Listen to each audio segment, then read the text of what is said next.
step I take, I move my truth. Every time they tell me stop, I use every comment, hate that makes my fuel. Gather up my energy and boom, I hear them talking, saying the way that I move is so reckless. That is a part of my mind I've been blessed with, giving my blood so I am relentless. All right, the Keep Hammer Collective with Taylor Spike. Congratulations. Thanks. Where's your award? Oh, I left it over on the table. Yeah, we need that award. Oh, yeah. Where's your buckle? Oh, I get the buckle, too. This is a big deal. How do we do this? I don't know. I want to see it. It's pretty sick. This is what you get for running 300 miles. I know. So here we go. Camera 17, 18, 27. Right there. Pretty nice. Oh, yeah. Second. There's only one of those. Arizona Monster 300. That is badass, dude. And then the buckle, of course. Yeah. And it's the same person that does has done all our buckles. Yeah, the Tahoe and the Bigfoot. Cali, I think. Yeah, that's really cool. Yeah. And you only get one of these by finishing that freaking 300-mile race. Yeah. And you get this by finishing second. So yep. How was just now? How many days out are you? What has it been? 5 days? How many days has it been? A week. A full week? Tuesday morning I finished. Okay, so a week. So how's the body feeling right now? Slow. Yeah. Well, yeah. Let me just say, so it's a 300-mile foot race. You started Friday before last. Yep. And finished on Tuesday, right? Yep. 88 hours. 88 hours. A foot race, nonstop. And people always ask, how long do you go a day? Blah, blah, blah. I'm like, the clock doesn't stop. So if you want to sleep, the clock still goes. Yep. And you got it done in 88. The winner, Peter Mortimer, got it done in 86. But yeah, what's your body feel like after that? I like to take a lot of naps. Yeah. My contacts don't fit my eyes. Really? Yeah. My weight finally is back. Yeah. Like I don't have grip strength. That was something I was trying to pinch something and I was like, gosh. Yeah. I don't know if it's fatigue or dehydration or I don't know. Yeah. But it's real. Yeah. And like even doing a bench or pull-ups, like grabbing the bar, I just don't have like this, I don't feel strong. But I can do it. And it's actually today my thighs hurt more than they have since I quit. Really?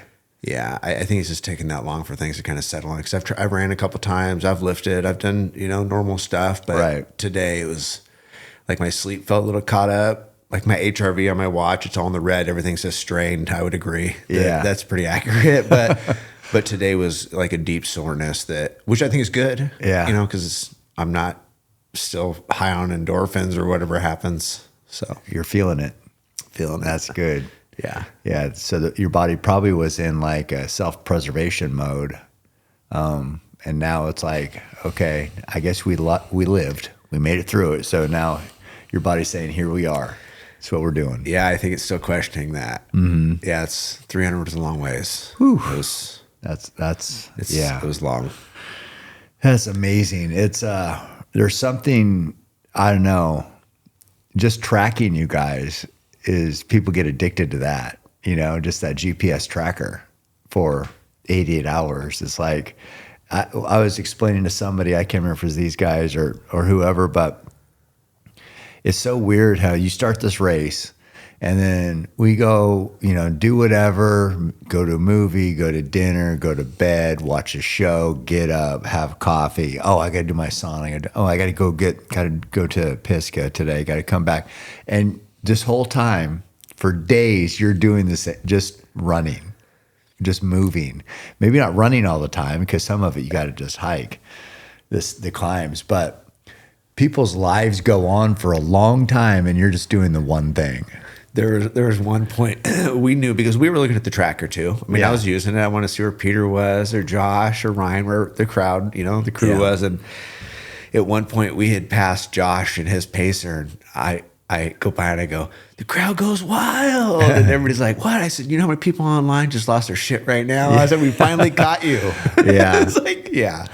So even us in the moment looking at it, knowing, you're looking at people's paces and how fast they're going. You're like, if I, for 40 more miles, maybe I could close that. It's for real. It's awesome. It's fun. Yeah. It was a little confusing on the start times. With the staggered starts. Yeah. Cause I was like looking and going, God, what? Okay. So if this guy's here, but he started 2 hours earlier. So we're doing a little math in there, and I didn't know how it worked. I didn't know that to be considered for the top spot, you had to choose to start in the elite field. In that last group. Yeah, that elite group was started, I guess, 3 hours after the first wave, and then 2 hours. Yeah, so it staggered a little bit. But what was that? Because to get people spread out for the aid stations? I think there was something about having so many people on the trail or in the starting area. Oh, so there was something happened with a permit. Yeah, yeah, that's what I had understood. Whatever. I saw where I was. I started. I literally though. So all that being said, yeah, I really wanted to win, right? And I didn't want there to be any question about it. So. I was dead last. So when everybody took off, I stood at the start line and waited. Really? There's got to be video of it somewhere. They were gone. Everybody was long gone. Yeah. They're up around the corner, and I hugged Jared and those guys, told them good job, and waited for it to load in my watch, and then and took off. And so, what was the thought with that?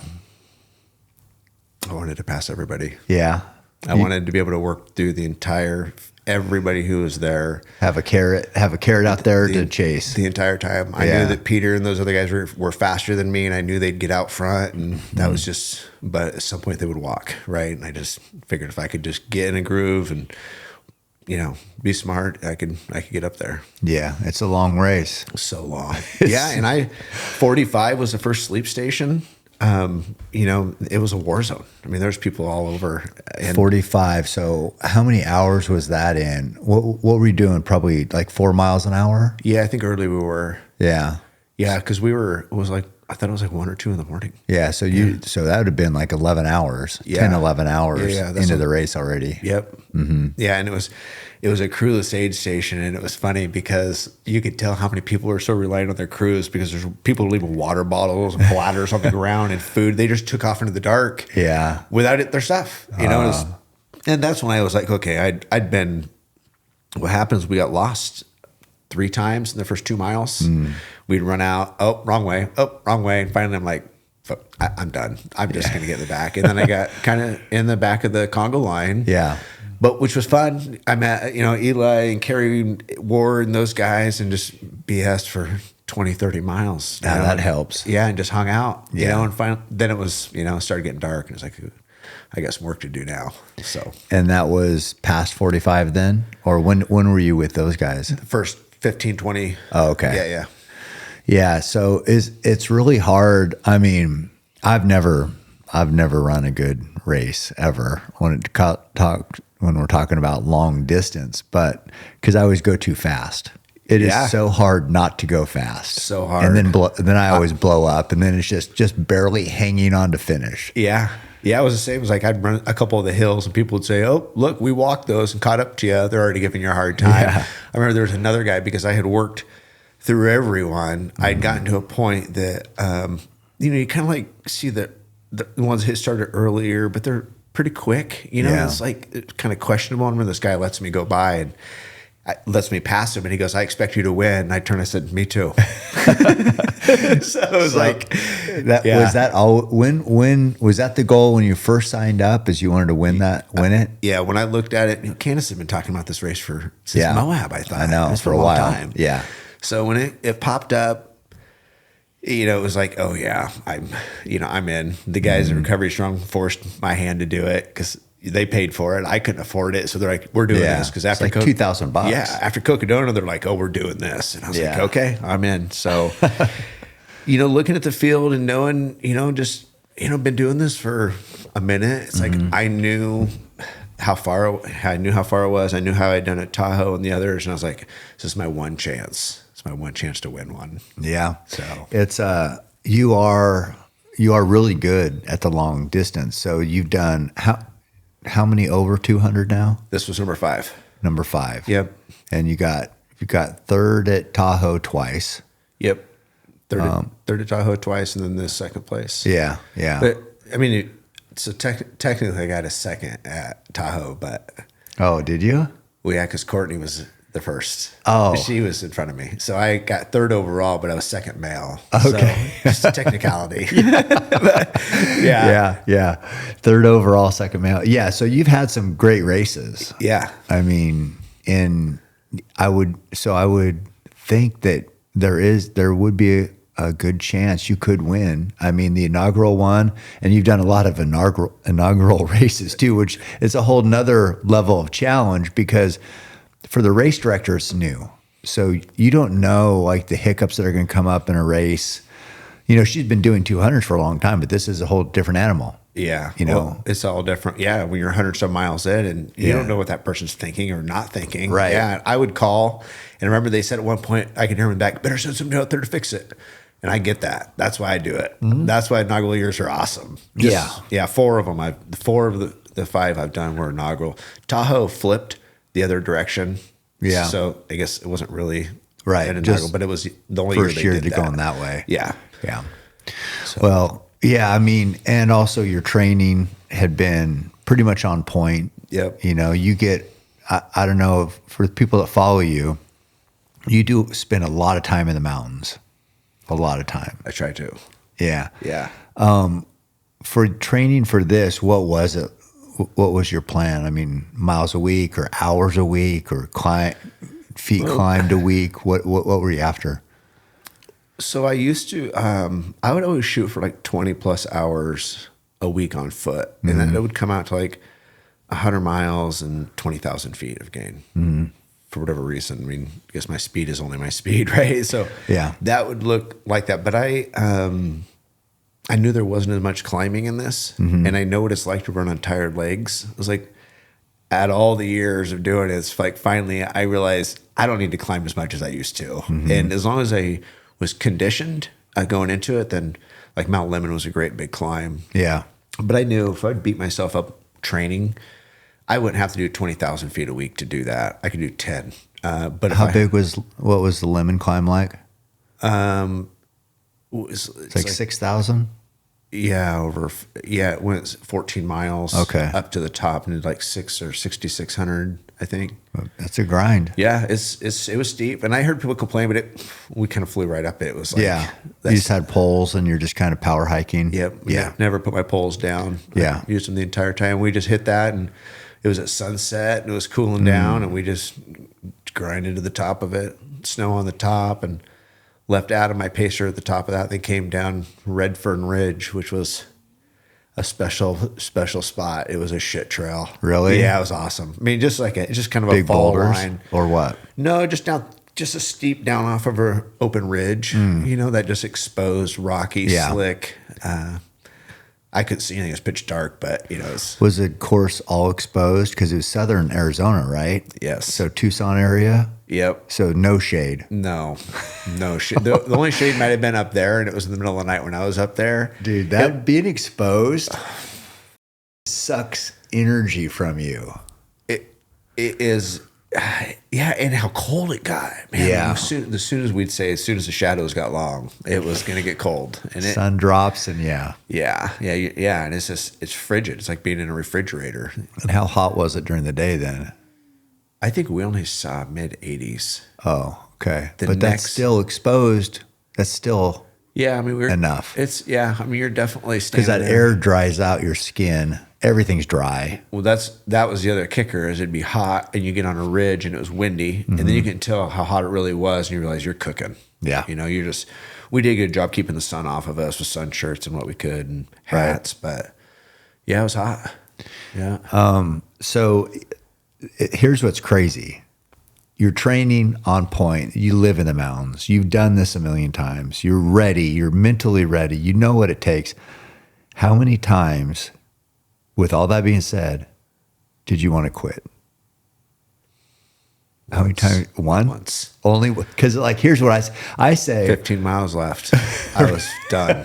First time in my life, I'm like, I'm out. I ain't doing this. I am not. I said, I'm retired. I don't care. It hurts too much. It ain't worth it. It's not worth it to me. And that's what people, I think people who haven't done these don't realize that even with everything going, I guess the preparation, the experience, you're in first for most of the time, you're still going to want to quit this bitch. It hurts so bad. Well, no, I mean, your body's telling you to quit the first 10 miles. Right. You're sweating, you're breathing hard. I mean, those are pretty good signs that you should probably slow. Yeah. I looked at my thing, it was like a 119 average heart rate for 88 hours. That's a lot of cardio. Yeah, that is. Most people, imagine that on it. It was a lot. Did your watch say it was time to rest? It's weird. It's this weird black thing on my thing. It doesn't really You're show. dead. Yeah. I don't. Yeah. I thought that. Well, see, like even on a 50K, there's been 50Ks where I'm like, this sucks. I don't even want to finish this. It for was sure. 30 some miles. And then for sure on 100, you're going to have at least one or two for me that I'm just like, can I make up something? Yeah. Can I make up I hurt something? I never, the last 15. Okay, It was so that you last, made it all the way there. And I'll tell you. That's good. Because I'm with you. I've been 17 miles into a 50K and going, I kept telling people I'd see him. I said, this still seems like a good idea. That's a good sign. Yeah. Because it's one of those, you get so far into it that you're like, you know what? I can quit. Nobody's going to say I didn't try. And nobody can say shit, really. Right. But I never got there. It was that last, which was probably why it was so hard on that last one, because I just probably blocked it the whole time. Just never thought about it. Never had a thought. Finally, it was like all raw and exposed. Pussy, sobbing. Cam, when I left that aid station with Jared, I was swinging my arms. Like, when you tell your kid, come on, you need to work. Yeah. And they're like exaggerating it. Yeah. And you just want to go push them down. That's what I was doing. I was like swinging my arms as hard as I could just to try. And I was walking. I just wanted to go. Yeah. I was so done. Yeah. In 15 miles, like you'd say that, what's 15 out of 300? 15 is still a ways. That could take 6 hours. Still a ways. I don't care. I mean, I just walked 19 and that seemed like a long way. And I hadn't done shit before that. Yeah. Especially when you think about everybody's coming. Yeah. It's like everyone's behind you. Right. Yeah. It was for real. And so I wonder if it was worse at that time because you knew you weren't going to catch Peter. Well, I thought I could. Oh, you still thought you could? I still thought, because they said, you said, still wanted to quit? I just didn't want to do it. Yeah. I'd already quit. It hurt too bad. It didn't matter. Yeah. I figured he only had 4 miles. I hadn't even done the math when we left the aid station. In my mind, I thought, well, if he's walking and we ran a 10-minute mile, I would catch him with 2 miles left. Oh, yeah. And it doesn't not, that dude's fast. That was the whole, those guys I knew were all faster than me. And I knew that they know that I'm in the mountains and I'm not a road guy. Some of those cats got 15-hour hundreds. Yeah. No way have I ever been close to that. Yeah. Right. That's fast 100. I knew that I had to push where I could push and on the road. And everybody knows everybody else's strengths by that time because the crews, everybody's been doing research. Pistol Hill. Yeah. Pistol Hill is where it got real. And I reached out to those guys today, seeing if anybody had a picture at that aid station, because I had left in the lead. Josh and Ryan were out front. What mile was this? It was in the dark. Second night. 150s, coming in 200 somewhere. Yeah. We were moving pretty good. And I had left ahead of Peter and 120. Yeah, I think it was somewhere in there, 150. And so I had left ahead of Peter, and I'm going through the subdivision, and all of a sudden those cats roll up behind me with their headlamps off, and they were running hard. Ooh. And they flew past me. Hey, keep it up. Who was it? It was Peter? Peter and his pacer. God damn. And they take off. I'm looking at the map. I'm like, well, we hit a road down here. They're not going to get that far. Right. So they're gone. I can see them way down, and then they see them turn on the road, and they're walking. Okay. And I'm like, oh, okay. Yeah. turned mine off, and I ran my ass off. And it was like one of those moments, and I'm like, you're either going to blow up or this is going to work. So I end up reeling them in within sight, and they're walking. And we walked for 4 miles, which was awesome because here you are with the leader. Yeah. And he's walking. So it's like, well, it kind of makes it okay for me to walk, right? Yeah. Because then we're both walking. But he doesn't know I'm behind him. What happened is there's these markers are about 6 feet tall, like construction markers on the side of the highway, and they got lights on the top. Okay. Well, when those guys would turn around, look, I'd like tuck him behind the cone, thinking they couldn't see me. Right. And eventually we all hooked up and we walked. And then from there, then we caught Josh going on the gravel road, and then we came into Pistol Hill, and we all slept around the fire. Oh, okay. And that was when, that was the first time I'd really kind of interacted with Peter. He had his pacer helping him, and Josh and I were all just kind of like war zone. It was the first time I ever slept at the fire, like in a chair, and I just hit my timer. I was like, "We're all here, you just got to keep back." So. Yeah. That was one of those moments I told Adam, I said, that's where, and I was like, okay, I saw some weaknesses. I think, maybe Peter's going to sleep too much. That was my hope, That didn't happen, but that was a good one. Yeah. It was, all these tactics, like turning off the headlamps and like all these strategy things. And like, if they're walking, you're walking, or when you pass, you got to just seem strong. Yeah. Oh yeah. So they're just like questioning themselves. But this is so far for so long. It was like your pants were down on the first day. It was like every move that we had, it was like, oh yeah, I knew that was how it was going to happen. You knew where they were going to catch you. I kept looking back. Adam's like, what's up? I said, Peter's going to come like a freight train down this hill any minute. And sure shit, he could just fall on. Is he taller? Yeah. Is he? So is he pretty obviously good, but he's been doing good in the ultra scene for a while. Yeah, he was a Mongolian monster. He was second at Cocodona the inaugural year. Okay. He's a beast. Yeah. Yeah, he's fast and he gets after it. So trains hard. Yeah. Where's he from? There. At Flagstaff or that area. All those guys were. They don't even. You don't realize how hard it is to trust your feet. When I'm running around here, I don't ever look at my feet. Right. It's like I know that rock isn't going to move. Right. I'm going to twist. But out there, man, in that desert, it's different. It's different. You just can't. I can't bomb a hill like I can here. Right. Yeah. But, not too many buffed out trails. Yeah. And then so let me think. So what was the hardest section? Was it that bike path? Through Tucson. Yeah, the 50 miles of bike path. I mean, because you sign up for a mountain ultra, like 300 miles. You don't expect 50 miles on a bike path. Well, and what we all agreed is that nobody would run 50 miles on the road for training. Hell right? No. It's miserable. Oh, it's terrible. And it's not even railroad grade. It's worse because it would do these dips like under the overpass. Yeah. So it'd be like a little downhill and then this little uphill, but it was just enough that you're like, I'm walking. But it's right there. But it wore on you, man. I bet. In the heat. I know. That was hard. You get to where in these ultras, you get to where like the slightest little uphill, you're like, uphill, walking. Yep. Check me out. We're used to like uphill, like, oh, let's get to the top. That's uphill. It's like, no, that's uphill. I see a little rise. I saw the guy on the bike coast. I'm walking this. Yeah, and your shoes are flat. That's another one. Your shoes go flat. So they're all splayed out. Just the heat on it. It's for real. It's so much little things. Yeah, and doing that after climbing the mountain, and doing that first section, all that trail, it was a lot. Yeah, it was a lot. What? So 15 got tough. But you were saying you felt good up until the very end, essentially? Yeah, I felt really good till 250. 250. 250 when my feet started they got achy. Like not like, oh, I got a blister. Right. It's like, it's a long. Pretty standard. Yeah, but it was things like somebody else's podcast, he's like, I knew I was doing damage. So I was like, yeah, for real. Oh, no, these things aren't good for you.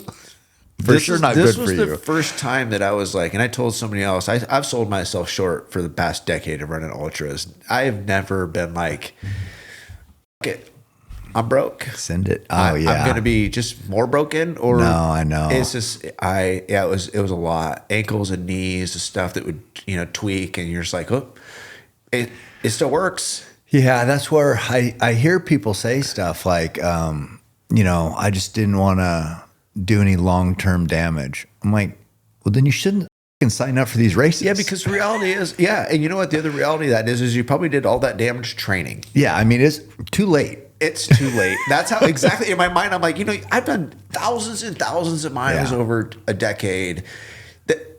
If I break my ankle, okay. If you're worried about longevity, can go do yoga. Right. Even though I knew Peter was going to beat me and I was never going to catch him. God. No, you didn't know that. You know that now. I knew that pretty early.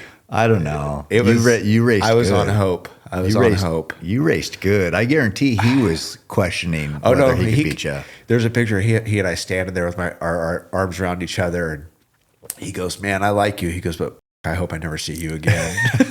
I was like, "You got to go get Ryan." That's when we had the talk. It was like, "You got to go get it, man. You got to make this clear." Yeah. Well, how has it been like when you think about your journey as an ultra runner? Because right now it's like everybody like kind of in the ultra running world, they were following Arizona Monster. You're, podium, second, big effort, big, incredible results. When you think about like, so your first ultra was, what year was that?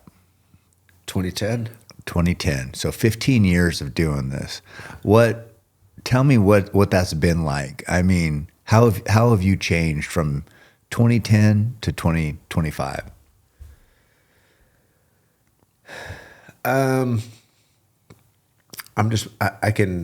That whole thing about listening to your body, that is probably the biggest piece. That, in the beginning it was, you're sending it. I mean, you just run down these hills as kind of careless and just, you're not sure if you're going to get hurt or if this is normal.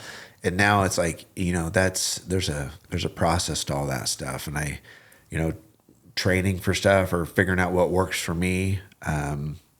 Probably that, just learning my body and listening to it, other than the sport itself, it's like, it's got way bigger, there's way more people doing it, I don't know. Sometimes I would feel like there's faster people, but I feel like there's just more people, and the more people push the faster, then that brings that out. But I can't believe that we're running 300 miles. That's the one that, I remember when you did Western States, that was like my intro into long distance. It was like, that was 2010. 100 miles. I was doing a China Hat Enduro 100-mile motorcycle race, and I was trying to compare those two, right? And I was like, 100 miles on foot, man, on a motorcycle, that's hard, right? In the desert. Yeah. So just, being able to wrap my mind around that's as a sport, that's just mind blowing, is that people are continuing to run further and further.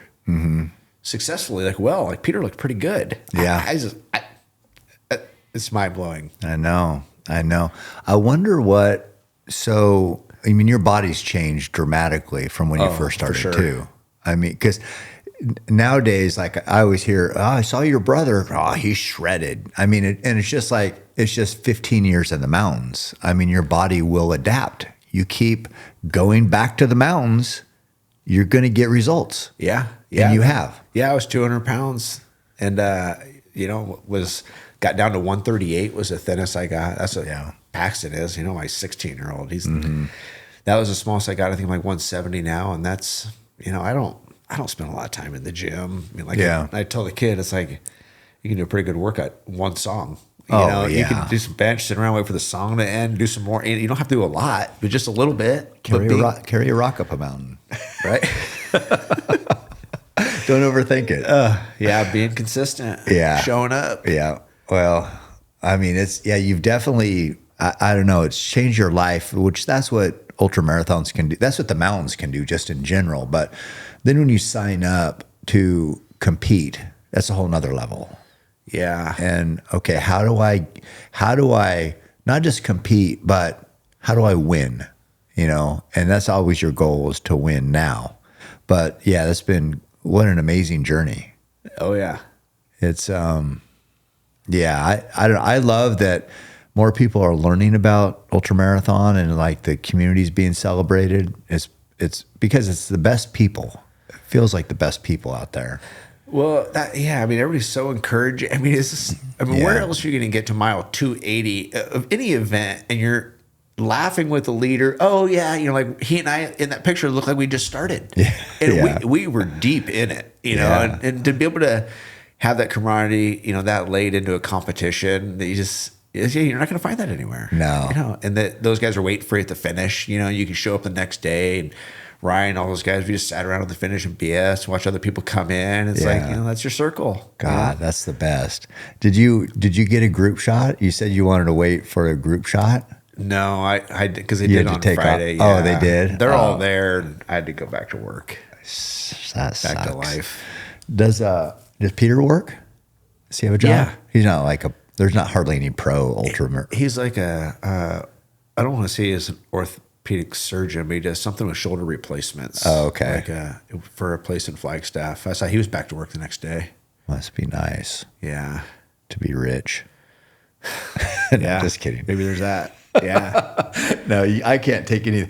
People will try their best to take away from people who do amazing things by somehow justifying I don't know what, but I can't. I'm not saying shit. I'm just joking. Yeah. Good job, Peter. Yeah. It's a big win.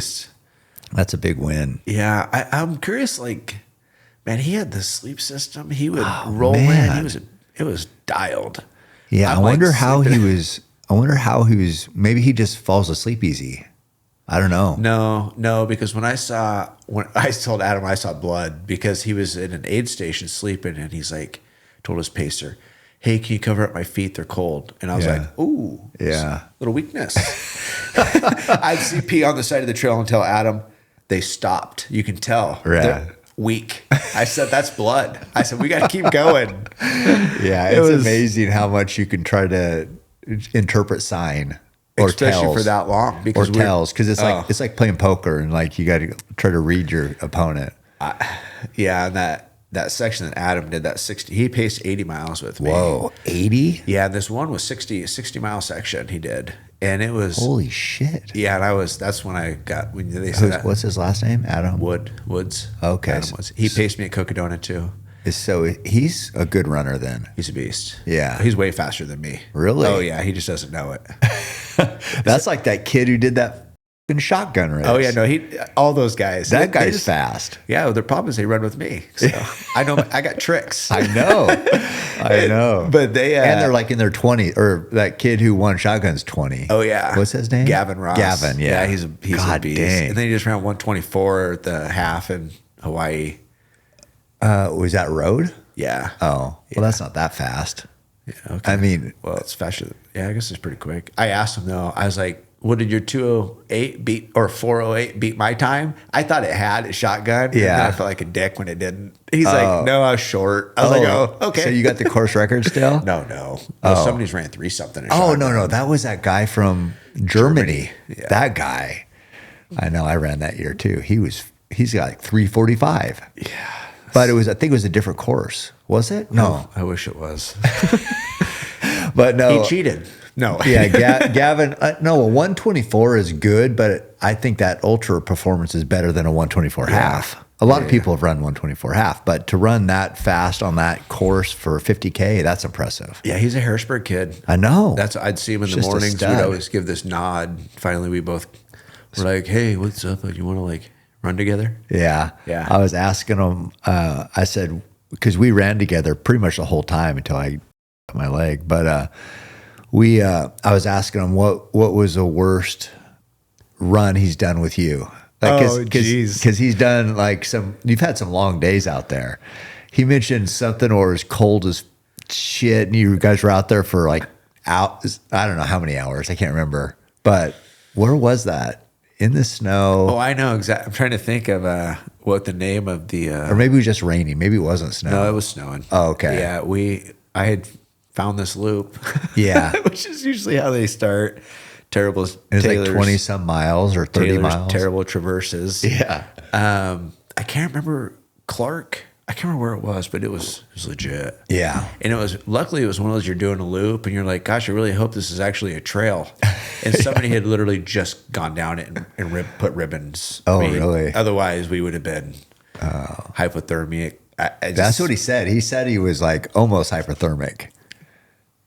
Shit happens. Yeah. But, lightweight. But anyway, the point, what I took from it is you do shit like that in training, you're getting tough. Well, yeah, because or you die. Well, yeah, luckily we haven't died. That's your options. Hunting season is upon us, and Montana Knife Company knives are a must for every hunter's backpack. They're durable, sharp, and the knife I trust not to let me down hunt after hunt. Use code CAM10 for 10% off your first order. My favorite blade is a Blackfoot 2.0.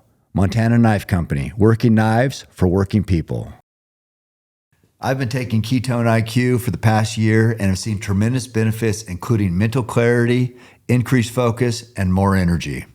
Anytime I take the shot, I feel smarter. When I have on some really smart people like Andrew Huberman on the podcast, it can be intimidating because actually I'm not that smart. Nobody's ever called me smart. So that's an uphill battle for me. Ketone IQ gives me a little more mental clarity, which I always could use. I also bring Ketone IQ with me on many long runs and races for that matter, because I feel like it does give me a little bit of an edge. I've been lucky enough to spend some time with the people that run Ketone IQ, like Michael Brandt for one, and he's just the type of guy I want to surround myself with, a winner, cares about performance, cares about doing things the right way, and just trying to find ways to get that edge. You know, he's a runner himself, and so we can connect on that, but it's been a great partnership for me. What I will say, you can get Ketone IQ, you can try it yourself using code CAM to save 30% off on your first subscription at ketone.com/CAM today. You know, but every ultra I've ever done is like, they're hard, you know, especially we're in Arizona, it's 87. There's an inch of snow on the ground. You're wading through creeks, you know, you're using cactus as pillows. You know, it's like, it's hard. Yeah. You know, so yeah, during training, it's like all you can do is expose yourself to a little bit of that. Yeah. You know, where those guys think is different is that they're willing to show up. There's him and Danny Brinson. Those guys will show up. I'll just say, hey, meet me at the trailhead 4 a.m. Yeah. Okay. They don't ask how far, how long, if awesome. They need to bring anything. I love that. They're committed. And I've drugged them 30 plus miles through some shit. Makes a big difference. It does. That training. It's all there. Especially when they don't know any different. You know, it's not like they're track guys or they have this running schedule. They just know that they can get out in the mountains and grind. They have no idea how fast they are. Yeah. Just like Gavin. All of a sudden, he could drop the hammer. Oh, God. Yeah. I kept going faster and faster. And I was like, because I was saying, what was your marathon PR? And he said something like 3:14 or something. I'm like, oh, okay, cool. Then we'll just go too fast and you'll blow up and then I'll just be on my own. Yeah. And I was going faster and I'm like, except he's 25. I know. That makes a big difference. And he was still not blowing up. It's like, God dang, this kid is, I was thinking to myself, you're faster than 3:14. I mean, now he just proved that with the 1:24 half. Yeah, because he wants to go sub 3 at Eugene. That's his goal. Well, I mean, I'd put money on it. Yeah. He's in shape. But yeah, that's fun. But anyway, the point is like those big days that you have training and in the mountains, that all pays off. Yeah. Because you know what being miserable feels like. And I think people go into these and they're just like either they haven't experienced it and don't know what it's going to feel like, or sometimes I experience it, then I block it out and I forget. And then I get to the race and I'm just like, holy shit, I forgot how hard these were.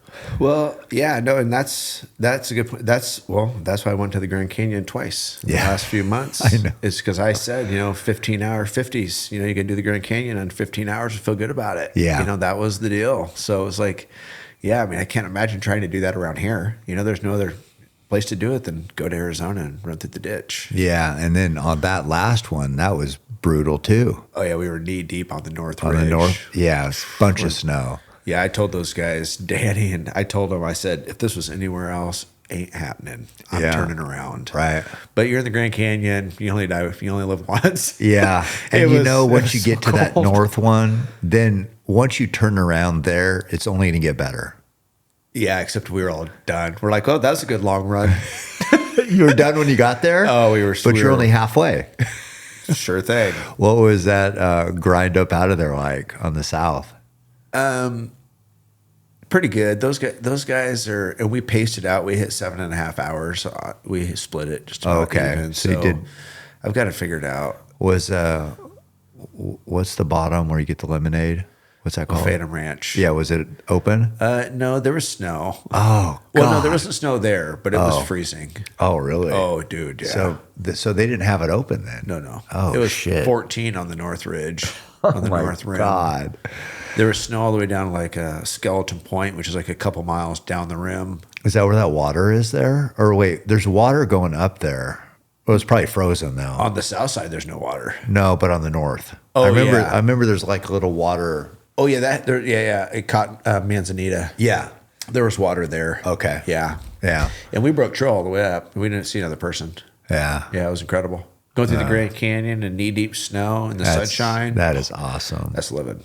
That was awesome. That's training for a 300-miler. Oh, that's what that is. Yeah, it's a long day. I remember coming out of there with Courtney and coming up that south. She was way fresher than me, but I remember that was a grind coming out of there. Yep. It's like, what, 5,500 feet from the river? Yeah. It's a pull. It's a lot of steps. Steps and icy. But perfect training. God, you can't beat days like that. I know. So now I'm about 3 weeks away. Probably too late to do big training. Sleep. Gotta have a sleep schedule. That was So your sleep schedule in Arizona Monster, what do? Do you just like by feel? Yeah.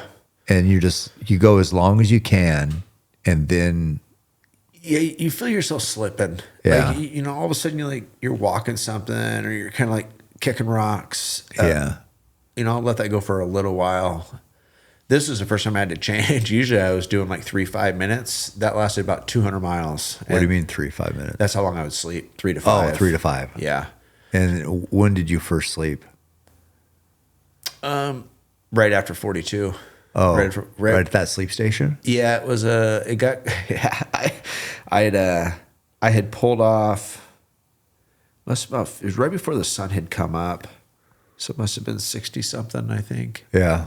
I think I'd found this little cove. It got cold. I didn't have my down with me, and there's a little drainage, some game trail running through it. Yeah. And it was warmer than it had been everywhere else. It was freaking freezing cold. Yeah. And I had laid down there and set my alarm for about 5 minutes. And it was one of those, I laid down, I could hear something in the brush. And then I'm like, this little coyote, it had to have been a coyote, shot off. And then that was my first night. That woke you up. I was up. And then it was daylight. And then later in this, about 10 a.m., I slept again. I think I was in the lead. Mm-hmm. I think I did. Yeah, you were leading for a lot of the race. Yeah, I pulled off and slept. And then I think it was like a Mark and Pete caught me. Yeah. I slept a couple times during the day, but it was always like 5 minutes until it was like 200 and something. And then 5 minutes wasn't working anymore. Yeah. I'd asked Adam, my pacer, I was like, hey, is 10 working better? He goes, 5 isn't doing anything. Yeah. And I would get back out and keep staggering and just death marching. And as soon as I'd sleep and get up. Super stiff. Yeah. Or what was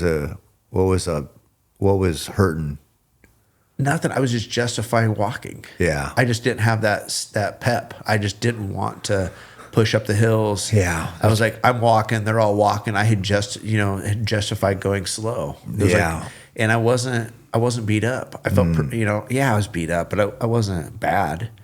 I know. If you can do a tiny little trot instead of a walk, that's all I do. Well, you saw me finish. Yeah. I mean, that was I was hurting for certain. But I don't think I was much faster the rest of the day, honestly. I mean, I looked at myself 14, 15-minute miles, but I was consistent. I stayed on that. Just that was steady. Yeah, I did 60. I wanted 60 hour. I knew going under 60 and 200 that's awesome. That's fast. Yeah, Tahoe, I'd done that, so I knew that. And then it was 15-hour 50s, and then you just broke it down farther from that. So right. In my mind, if I was like, you know what, I'm going to come in. I think we came in like 56, 54 hours when we came into 200. That's fast. Yeah, we were moving, and I was like, this is way too fast. And I thought I just need to start sleeping. With 100 left, that's quick. I mean, that last 100 took us all a minute. So that took you 34 hours. Yeah. So I should have slept for 4 hours. But that's still not too far from the 15 for 50. It's 4 hours slower. Yeah. But 4 hours is the difference between first and second. Well, if my thing is that watching Peter run, I was never going to sleep enough to become fast. Yeah. Does that make sense? Like he's moving down the hill. I didn't care if I just started. Yeah. I'm not running that fast down the hill. Right. So that's where I was like, it was a sucker punch. You had to you had to push your limits a little bit to try to offset his strengths. Correct. Yeah. Yeah. I knew we were going to catch Josh. He was a zombie. You know, I thought they were breakdancing one time, and then I looked up there and I'm like, what are they doing? Yeah. And I was convinced that he was like breakdancing in this white outfit. I get up there and I was like, ew, not even close. Shit. Oh yeah. Totally. I'd fallen asleep at one point. I told Adams, just give me 10 minutes. And the moon the last night was just super bright. I laid back and fell asleep, and I wake up and you're like, when you look up at the stars and you're looking, like they look like they spin, you know, you're on your back. Yeah. And so when I woke up, this bright ass moon, I was convinced it was somebody looking in my eye to see if I was alive. I yell out, Adam? Yeah. He's like, what? I'm like, never mind. We're Checking good. for vitals.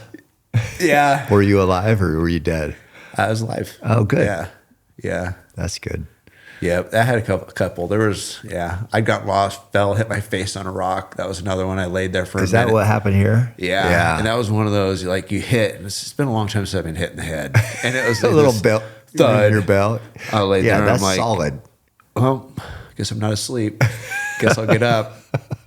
Well, so for 34 for the last 100, it's not terrible. No. That's not terrible after 200. Your 200 was just fast as hell. Yeah.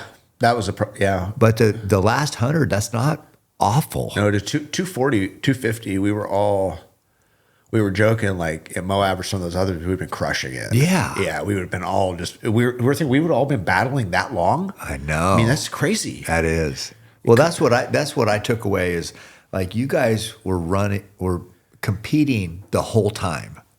And normally those races, like you remember Courtney at Moab when we did it, she was gone. Yep. So it's like, that's how normally those are. It's usually not coming down. I know Cocodona was close last year. I think Browning was pretty close to that. What is it? What's his name? Samaritas or the guy who won Cocodona? Harold. Yeah. Yeah. I mean, I know that was a close race, but normally it's like there's a gap. Yeah. But you guys were. The four of us. Yeah. The next person was 12 hours behind us. But the four of us were like, the whole time we're like, I can't believe. I said, why do you guys keep showing up here? That's impressive. I kept antagonizing those guys. I'm like, we got to go. That's impressive. But it was fun. It made it a lot of fun to be able to have other dudes out there that you know have better strengths and you were stronger somewhere else. Or that's so cool. Yeah, it was a blast. That's so cool. What could you have done better? Well, if you're like, thinking back now, could you have won or did you run your best race? I think I ran my best race. Did you? I really think that was what I had. Yeah. You know, there might have been like the gels, the fuel. I literally tried it the day before. I'm like, well, I guess I'll use this. I know. I didn't even know that she had caffeine in it till the end. I'm looking at it. I'm like, what does this plus sign mean? Yeah. That they had caffeine. So it was, well, that was the thing with a pacer is that I've had pacers before, and I've paced, you, and it's always a good excuse to go with a person to hang out in the woods in my book. So it's like, I've never relied on somebody. Yeah. But this one was like, it was different. And there could have been some different fueling strategies. I should have had him carrying some other stuff that I liked, that I knew I'd want. Right. Some of that type of stuff. Yeah. I should have for the aid station fuel. Yeah. Because I was using something I didn't know. So I didn't want to overuse it. I didn't know I couldn't push it. There was fueling wise, I think. And then the sleep piece, I'm excited to do another one or pace one and do a little more sleep, especially with somebody who's a little bit faster. Yeah. Because my wheels are only so fast. I mean, I can barely run a 7-minute mile. And these guys are, I don't know. So, but I think that was what I had. I wish I could say that I could take 8 hours off of that back end. Well, the thing is, most people, so you're honest, most people would have said, oh no, I got way more. So just the fact that you said No, that was about as good as I can get. I mean, that sets you apart because nobody ever says that. But that's, I think that these races, if you had an ego, you don't have one after you do these races because it'll humble your ass. Oh my gosh. So maybe we're just still close enough to it where it's really hard to act cool once you've got your ass kicked for 3 days. Literally. I mean, it is tough. So Yeah. I like, of course I wanted you to win, of course, but the fact that you did the best you could and that's just, and you're okay with that. That's awesome. Yeah. I mean, it's, God, what a test. Oh, man. What a test. But I don't know, like, and I don't want to, I'll say some of these guys are super ultra nerds about the fueling and all the stuff. Maybe we're just different because when you were answering that about testing out gels and stuff, do you know that, I don't know, I've done a few I've never looked at a map before the race. I've never even looked at the course map for Cocodona. I never looked at Moab before we did it. I never looked at Bigfoot. Me neither. I don't either. So that's what happened at the beginning of the race. So they make you download the course on your phone and they confirm, oh yeah, that all looks good. Well, in the morning of the race, I was like, oh shoot, I didn't sync my watch. Yeah. So that's what happens. Everybody takes off and I'm standing at the start trying to sync it. loading because I didn't have it and I didn't even look at it. And honestly, I didn't realize somebody had told me that we didn't have a pacer till like 145. Yeah. I mean, it's in the very beginning, but then all of a sudden there was changes like, there's a staggered start. Right. That was all stuff like seriously the day before. I'm like, I should probably looked into this a little bit. Drop bag. Did you see my drop bag method? I call it like my blankie. Yeah. It was a box of Ketone IQs, one pair of shoes. Yeah. At mile 42. Well, and I'm like, what good is that going to do me? I don't know. It's like, but you see King of Moab, Max's film, and you see the detail, like he's going through the. Those guys I know. are. I'm like, I'm like, what the? Either I'm completely retarded, or I don't know. I've never done that. Andy Glaze. Yeah, same thing. Deal. He had 11. He have 11 drop bags, and they're all identical, like these organized crates. He'd go into each.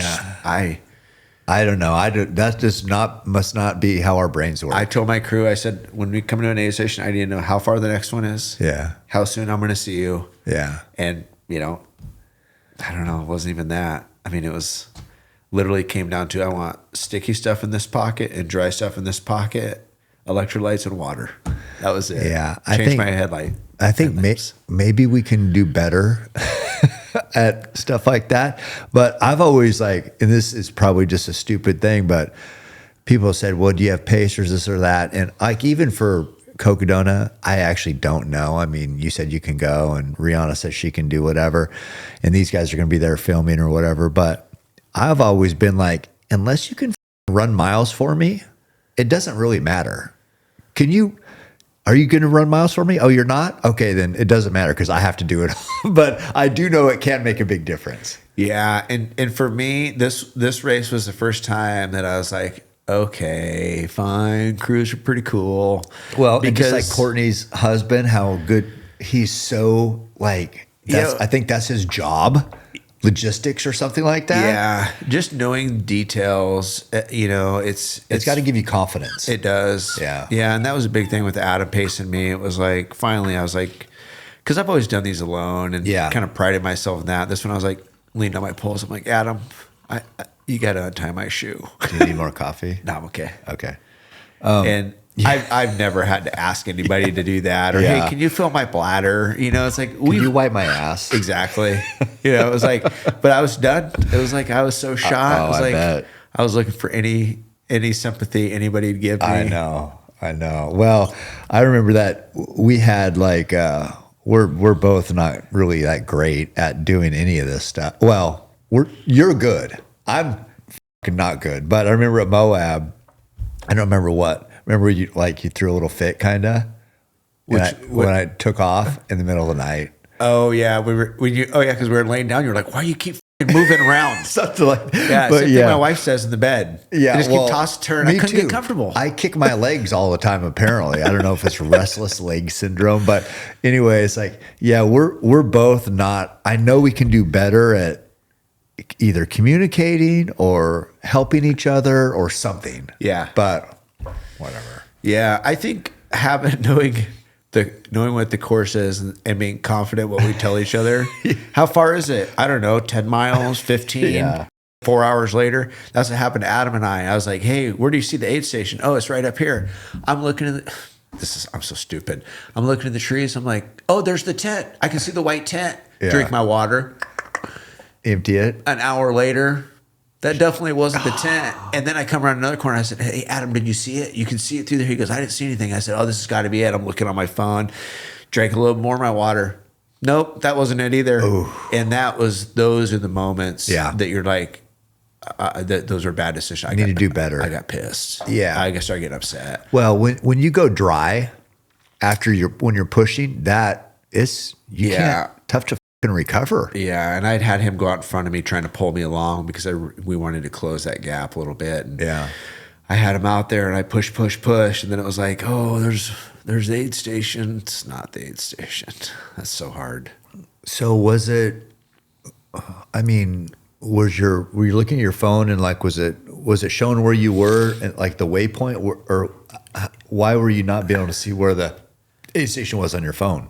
Well, I could, but with the switchbacks and the way that the ridge looked, you couldn't tell if it was like right here or 2 miles. Yeah, I see. And it like hooked you around these points. Oh, okay. We felt like we were going in circles is what it did. It was like you'd be out on this point, like at the end we would see Ryan, at one point he was 0.15 away. And then we go around the corner and then he was 2.5 away because of the hooks and the canyons. So it was just line of sight basically, or as a crow flies. Yeah, you'd see him and you'd see these silhouettes dancing on the mountainside. Yeah. You're like, oh, he's right there. He's so close. And you're like, well, how did he get to the other side of us? Right. Like, yeah, it was just so hard. Now that you've done both the Cocodona and Arizona Monster 300, which one's tougher? Arizona Monster. Was it? Yeah. Yeah. Yeah. Well, how come? I mean, obviously 50 miles further. It felt the same. Distance wise, it felt similar. The vibe at Cocodona is different. There's just more people. Yeah. Like more people, like because you're going through the town. More crew and more. Oh yeah. Just more accessible. Okay.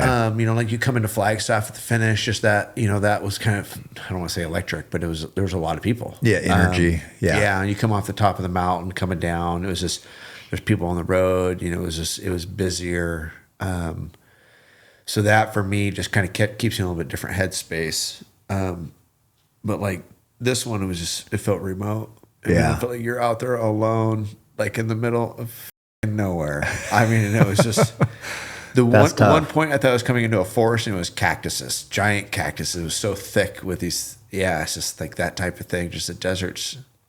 I felt like the southern desert feels different than the pines and the mountains up at Cocodona. Yeah, because you get up on that. Is it the Cocodona, Cocosino or Plateau? I don't know, something like that. It's all big timber. It reminds me of Central Oregon a little bit. Okay, but you weren't getting that from Superior to Patagonia. That was just straight desert. Yeah, that makes it tough. I mean, we like the mountains. Yeah. We're not really desert people. No. So, yeah, we're kind of more used to, like, I guess what you'd see around Flagstaff. Yeah. Yeah. Yeah. I was just curious, between the two, doing both. Not too many people have done both. Yeah. Yeah. Yeah, the first year of Cocodona was, I think, special too, just because logistically they've changed some things to make it a little more pleasant for people. I think this year, I don't know what I was listening to, but they did change like the last mountain where you used to go up. I think it's a pretty good climb. I can't remember what. Eldon, isn't it? Yeah, it must be. But used to go up, you went up the trail, rocky trail, and then came down the road. Yeah. And now you go up the road and down the rocky trail. Oh, so they're saying that's going to be a lot slower. It's going to be a lot slower. The climb up. Yeah, I liked the climb up. Yes, because you're going to go slow anyway on a climb, so you might as well have it rocky because it's like you're not that much slower. Yeah. But where you could make up time running down the road now, you won't be able to because now you're coming down the rocks. Yeah. And you're not going to be able to make up that much time going up because you're already gassed. That's where Maggie left me. Was left it? me for dead. Did she win that year? Yeah. She won? Yeah. She left you on the rocks climbing? I was on the top of Eldon. She hit the road. Oh. Like you come down this little ridge. It's kind of steep. And then you drop down on this gravel road. She kicked her loose. Yeah. She's a stud. And I was like, I was hurting. Yeah, she's a stud, though.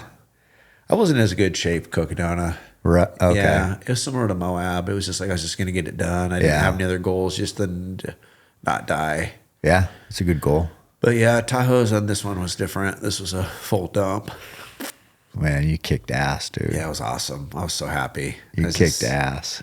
Yeah, it's not very often you can look back on something like that and be like, feels good, huh? Yeah, I still wish I would have won. But yeah, it's like I had so much time to wrestle it. It was like Peter in the last 50 or whatever pulls away. It's like, what are you gonna maybe do? He's gonna fall and break his leg.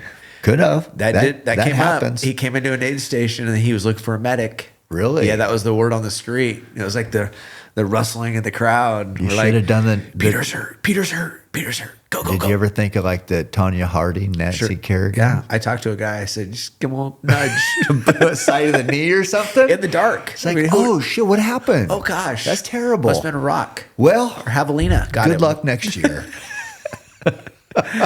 Yeah. He's a good guy. And I told him all, I was like, if I loses somebody from freaking Arizona. I want to lose somebody from Ohio or Wisconsin. Right? Yeah, you got to. I mean, he had home court advantage, which usually gives you about 3 hours. So technically, you won. That's how, right? I mean, yeah, he knew where he was going. That's not fair. Oh man. No, it's in all seriousness, props to every person who not only finished, but even just signed up and towed the line. For sure. That's a big test. I tell people all the time, it's like nobody cares how long it took, but you got it done. Oh yeah, I mean, just finish that bitch. There's quite a few people from here too, from Oregon. Was there? Yeah, there's 2 or 3 people. Oh, nice. Yeah, it was good to see. It's like this same crowd. Yeah, all the awesome. regulars. It's awesome. I mean, it's we've had some good experiences with Candace's races, and this one being a new one, new challenges and all. But yeah, I always like Candace. Yeah. It's they're good. I mean, social media the way it is now, it's like everybody's an armchair quarterback, and everybody's perfect, and everybody could do it better. And I'm like, how about you got a woman race director, which there's not a lot of them. It's like, can we offer some grace? I mean, could people do better or what? Yeah, of course, everybody could. But I mean, they're out there 170. I mean, the racers are out there 170 hours. So these people, so let's say 200. Yeah. You have volunteers. I mean, the amount of water jugs. I mean, just that type of stuff. Oh, all yeah. of it. It's, I've never had, I mean, I've had more beef in 50Ks and marathons than I have in these. Yeah. Do your expectations get high? Absolutely. Do you get a little, you get fatigued and cranky? Yeah. Of course. But the big scheme of things, they provide an awesome experience, and they do a freaking phenomenal job. Yeah. I'm super happy. Never had no complaints. No, I and I know people will complain. I just was like, she's been kicking ass doing this for a long time and changed people's lives with the event she's put on. So I'm like, and I like that, we always talk about, how come women opportunities, this and that and this and that. So it's like, well, you got a woman kicking ass in this space. Let's celebrate that a little bit. Yeah. I mean, instead of, I understand if people want to criticize, great, but let's just make sure it's legit. Yeah. Yep. But providing an experience for us, it's awesome. This these have changed our lives. Absolutely. These races. Yeah. And it's just like, where else can you do stuff like this, once you're, our age, that's going to, impact you, your family, your community, just because it gives people like inspiration and changes like how you look at things. It's like, it's amazing. Yeah. I'm very thankful for it. I might not be thankful here after May 5th, but Yeah. we'll see. We'll give her hell. We just gotta be rested. I've never went into normally you want to go into these like 100%. Yeah. So I've never, and I know like I've been in 100% and kind of done shitty. So maybe going in hurt, maybe that's the key. Could be. We'll find out. Yeah. But you're going to be there, right? Yeah. Good. Yeah. We're gonna be there. We're gonna make it happen. Yeah. I can't wait. So what's next for you then? Bighorn. Bighorn. Really? I've always wanted to do Bighorn. Oh shit. This will be my 10th 100. So this was my 5th. This year I wanted to get my 5th 200 or plus. Yeah. Or 200 or miles or plus. Yeah. So it's my 5th one, and then this will be my 10th 100. Whoa. So Big milestones. yeah, 1,000 miles of each. Yeah. Or more than 1,000. Yeah, I'm excited. I'm excited to see what happens in the next couple of weeks, because if I can carry on my fitness from Arizona Monster, then Bighorn could be pretty exciting. That's at the end of June? Middle of June. Middle of June. So, Yeah. we'll know in the next couple months. Yeah. Who's racing that? I don't know. Do you know? I don't even know. Matt Van Horn, he's my boy from Utah. He's racing it. Is he? He's a hard rock finisher. He's a beast. So Yeah. he and I will gun it out. Hopefully, it'll Yeah. probably be super muddy. I guess there was fires and they had to reroute the course, and somebody was telling really? me, but I don't care. It's like you get those old races like that. It's the same people putting them on. It's gonna be good. It's gonna be fun. That was my first 100. I don't know if you remember. Oh no, I do. but Yeah. Yeah. Fucking terrible. Yeah. Kicked my ass. It's So far. well, that's how I felt about Arizona Monster. Man, it's been, the Bear was my first 100, and it broke me. Yeah. And it took me a long time, and then Moab was the next thing that was a disaster, and now Gosh, this so hard. This was the next level of that. Just I want you to do Bigfoot. that's one I haven't done. Fuck. That one sucked. You did a lot of that one with me. Yeah, You like did 100 miles for sure. 150 of it. I did 150 of it too. I paced it. Remember? Yeah. You wouldn't let me quit. Oh, 100, huh? Yeah. Yeah, softy. Yeah, I Put my know. shoes back on. Let's do this. Yeah, that was a tough one. You did a lot of that with me. That really helped. Really helped. But man, that's a hard course. It is. This guy got stout time. I'm surprised how fast the times are on it too. I know. It's very because, weird. Yeah, it's like Are the descents that runnable? They're just not rocky. I don't know what it is. it was the climb. To me, the climb seemed hard. Didn't seem like there's a bunch of switchbacks. So it's like you just are grinding up slow. Yeah. That's what it seemed like to me. I like that. And it's super remote. So there is timber, which we like. Yeah. But man, it feels like you're in the middle of nowhere. Wet feet. Yeah. That's all I remember. Oh God. Trench foot. You put a quarter in it. I know. That was. Remember there was. I remember. was Katie. Oh yeah, Katie right. at the last aid Her station. feet were wrecked. How's it look? Good. Yeah, it looked Keep the tape on that. terrible. You could put a quarter in the cracks. That was not good. no. Her feet were gonna disintegrate. Is what it looked like, didn't it? I thought they were gonna come apart. Like croissants. Yeah, like a sandwich. Yeah, flaky. I'm like, and at that time she had. Where was that at? That was at probably like, We had like 50K left still, didn't we? yeah, 50K on croissant feet. That's not good. It's not good. Yeah, that's brutal. Well, so Bighorn, and then what? Is that as far as it goes? I really hope I get into Wasatch. Yeah. I really want to do Wasatch. When's that? September.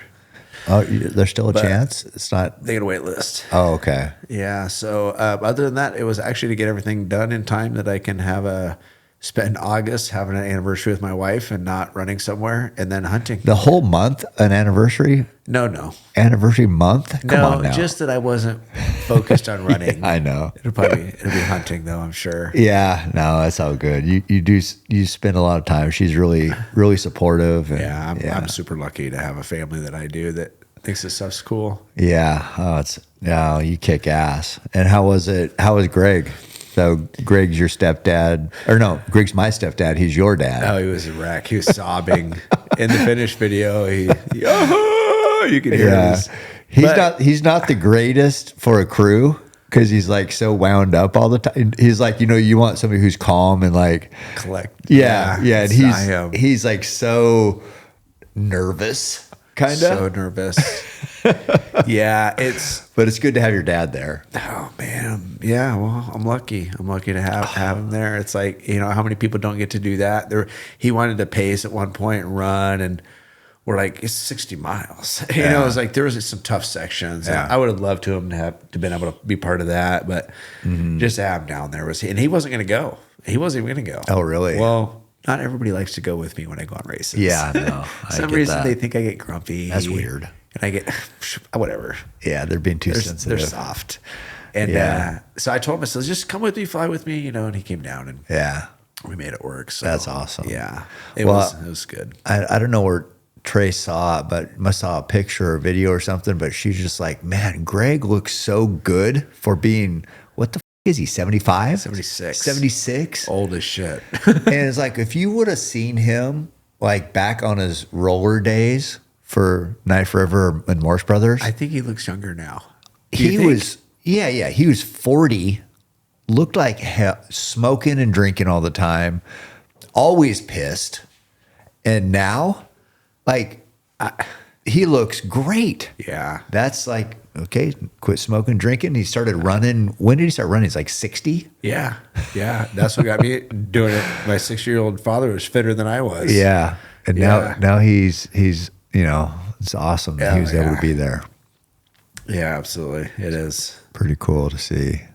Is he still going to try to do something like 100? He says no. Okay. He says he's not. But I think he needs to try some track stuff, maybe. Track?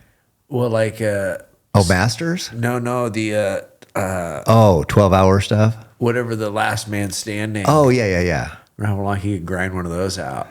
I don't know. I mean, he could do the 4 miles in an hour for quite a while, probably. Yeah. Right? Yeah, that may be more his style. Yeah. Yeah, it's a tripping and falling that he worries about. Yeah, I get that. Because I couldn't imagine breaking your leg at 76. I mean, he's probably pretty strong, but still, the recovery from that can't be bueno. No. And that, your feet, you do kind of lose the dexterity, or I mean, just like being nimble. Yeah. That kind of goes when you get, that's just natural. About mile 250, that was out the door. I bet. Were you tripping over shit? I thought I just dislocated my knees at one point because I just buckle. What and shoes I had my did you poles, Ultras. Yeah.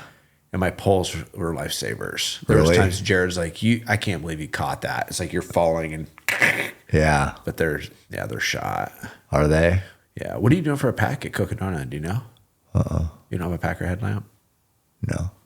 I haven't thought about anything. Just trying to get there. Do I need a pack?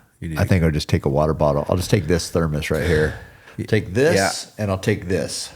For the listeners, I'd like you to go back to Moab and look at what Kim's pack was. Well, it was like a little knapsack? It was a Nathan one that held a waffle. Like in the back. Small. With these little 10-ounce bottles. Yeah, it was. I'm terrible. Yeah, we need to get you a good pack. Yeah, so. Get you a good pack. And we got you a light. We got you an Ultra Star light. Yeah, the light you brought me was sick, dude. So, that'll be a game changer. So here's what I'm going to be using, whatever you say. Okay. All right. I got a list. I'm trying to just tape my body together. I saw the surgeon today. I was just walking like I have been doing, but he came by on his bike and he's just like, Cam? And I said, hey, aren't you supposed to be in surgery today? He's like, oh yeah, got off early. He's like, how's the foot? And I said, oh, not the foot, it's the hamstring now. So he looked at it out there and he was saying it's like low, like where the tendon is. He goes, maybe we need to do an image on it. I'm like, oh, I don't know. But anyway, Like he thinks it's that bad, or it might not be that bad. I just said I can't run, so Yeah, I'm walking. You can step up. Huh? Can you step up on stuff? Yeah, I can step up. It's just the run. Yeah, I just can't stride out. Is that the same one from back in the day? Yeah, Yeah. yeah, but it's just got because of the foot has made everything. Oh, It's like this whole leg is all. And it was fine, or it wasn't fine, but like I can't do Boston because when I stretch out like a fast pace, it stretches that and then it locks. So that's what when Shelby was just here, I thought, well, I gave it a little bit of time. Let me see if I can. I wasn't even running that. She runs like a 2-minute mile or something, but yeah, I did it again. So I just can't stride out. As long as I don't do that, I don't know what. well, I won't have to worry about that at Cocodona. I know. That's why I'm like, this might be I'm telling you, a blessing. it's Because Courtney and all them will take off, and I want to take off so f***ing bad. But you can't. I want to, it's not worth it. and it would just. I know it'd sabotage everything, Yeah, but I have a really hard time not. 15-hour 50s. I'm telling you, So that's the ticket. if I can be disciplined for 5 seconds for once in my life, Yeah. I think it'll be good. You just Well, Moab is when you did. That was we were then discipline.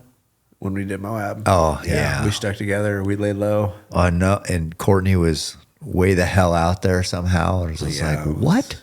Where? 2 days or 20 hours or It is 10. I don't nuts, even know what it was. nuts. But do you remember? I mean, we were dry that first 19 miles. Remember how dry we were? Sitting by that. I don't even know what. Well, we're looking. Pond? Yeah, we were looking for water to try to get water out of some nasty desert ditch or pond or. Your comment was, I've drank things in Africa that weren't this bad. I know it was, but I wanted to drink so bad. It was so bad. Oh, I We were felt sitting like under a tree in the first 30 miles looking for shade. I remember my throat was like, in your nose, everywhere is supposed to be like sort of moisturized. It was even inside your throat. I'm like, we're only 19 miles into this thing. So that's that never happened at Monster. The whole nostril, raw. That Really? happened at Tahoe too, but Cocodona didn't do it either. That's I wonder weird. what that is. I don't know. But Moab was for sure. Oh that my was like, remember, we God. thought we were sunburnt in our nostrils or something. It was like the color that it was red. It was hurt so bad. It was terrible. Moab was. I'm gonna go back to Moab though. Yeah, that's. I think Well, I got my buckle stolen. I got to go back and get a new buckle. you got to. What else you gonna do? Candace keeps trying to give me one, but I said, you can't give someone a buckle. I know you did it. Here's a buckle. You got to go back and get your buckle. You got to. So yeah, in Arizona Monster. So tell me about your salt. What were you doing for salt, hydration, and fuel? Were we trying to do the carbs per hour and all that shit? No. What about salt? I'm not very good at this part. This is like wrapping your feet. People are like, you don't put anything on your feet? I heard Just socks. That I was listening to a podcast. There's like people who are so anal. Well, no, it's probably just smart, but about their feet care. It is crazy. And their calories and like their sleep. And it's just like, holy shit, I don't think about any of this. I don't either. I am like, okay, I would look at it and say, okay, I'm going to eat 1 Jill an hour. It's going to take me about 5 hours. Just take 5 of these. Yeah. And then I had electrolytes and water. Okay. So, and I didn't know if the electrolytes actually even had calories in it. So I don't, all I know Was is it Tailwind or what was it? No, it was at Never Second. It was something new. Never don't heard know of what it. that is. Yeah. I said I was second.